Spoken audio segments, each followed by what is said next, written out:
Hi guys, hello. कसे आहात सगळेजण? मी मनाली. माझ्या मनाली बोरिवली चॅनलवरती तुमचं स्वागत आहे. आज मी माझ्या माहेरचं घर दाखवणार आहे तुम्हाला. माझ्या आईवडील, मी आणि माझे मिस्टर पावसाळ्याच्या दिवसामध्ये माझ्या माहेरी गेलो होतो, तर त्याबद्दल काही क्षण, तिथले काही क्षण, गोड क्षण आहेत ते तुमच्यासोबत शेअर करणार आहे. मी आणि माझे मिस्टर निघालो होतो माझ्या माहेरी कोकणात. हे माझं माहेरचं घर, जिथे माझं बालपण गेलं. ते आमचं निवासस्थान, आमचं शैलजा निवास म्हणजे माझ्या आजीचं नाव. माझी आजी खूप गोड होती.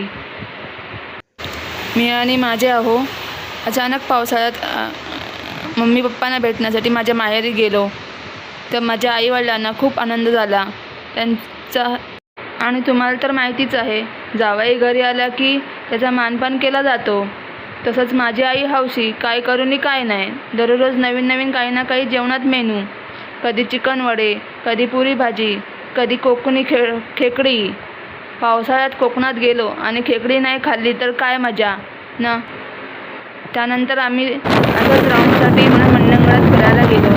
तिथले काही दृश्य आणि गावाकडचे दृश्य म्हणजे हिरवीगार शेती, पाऊस, सगळीकडे हिरवीगार. मग येताना लागला पाऊस, त्यात भिजलो. मग काय, घरी आलो आणि आजीचं गोड ओरडा. कुणी सांगितलं भिजायला, आणि मग बोलत बसायचं आजारी पडतो.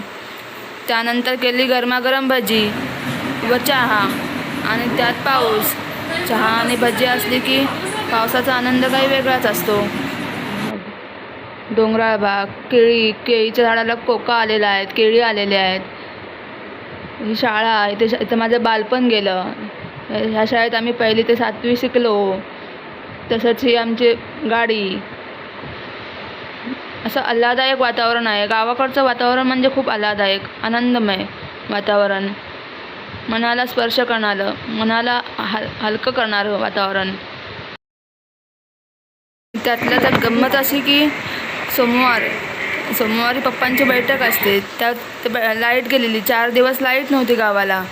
पप्पा रात्री 10:30 वाजता येणार. मग तोपर्यंत करायचं काय, कारण पप्पा आल्याशिवाय आम्ही जेवायचं नाही, त्यांच्याशिवाय जेवण होणार नाही. मग आम्ही केली होती मॅगीचा आनंद घेत मी, माझी आई, माझी आजी, आम्ही सगळे TV बघत पावसाचा आनंद घेत खात होतो. तुम्हाला तर माहितीच आहे, त्या दरम्यान होती वटपौर्णिमेच्या दिवशीचा हाल आमचा दोघींचा लूक, माझ्या आईचा आणि माझा.